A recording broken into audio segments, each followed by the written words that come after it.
All right, welcome back. I wanted to show you guys the DeFocus background tool that sort of is a magic mask update as an OFX plugin. So if you don't see it under your search here, you can go under your effects library on the color page and search out DeFocus and then just drag that into a node on your node tree. Let's take a look at the parameters here. So we go under settings.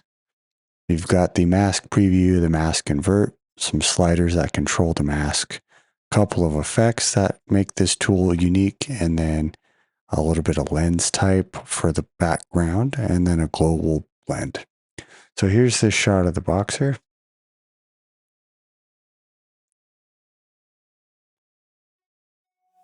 And I went ahead and just defocused him to that. So let's take a look at how that works.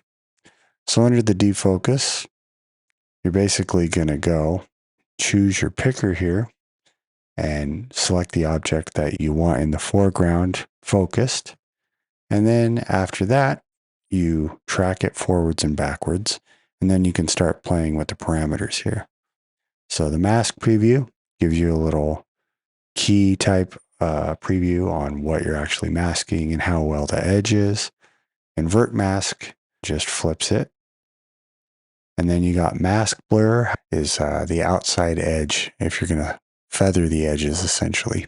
So if we watch just behind him, you get this halo coming around. If you need to go back to default, just click the name of the tool and it'll slide back to its default value. Then we got mask contrast. So this is all just helping you get the key dialed in how you like it. So you just watch for a visual change on here. And you can also highlight your mask with Shift H. So if you're wanting to look right here and see, are we cutting into the image? And if you needed to add another stroke on the key, you can use the little eyedropper here. And if we hover over our subject here, you can see it says plus. So that'd add another blue. And if we hit Option, it'll change this to a minus. So if there was something on here that we didn't want keyed, maybe it was eating in here or picking up another color, this one happened to do a pretty good job. You can always make a minus, and that's how you work around some of the objects that you do or don't want inside. Let's show you this pivot adjust though with it on. Just as I slide it back and forth, you can kind of see. Not making a huge difference on this one because it did a good job keying. So now we get into the effects. The blur pretty much is how blurry do you want the background to be. So you can just dial everything to taste. Then we have saturation.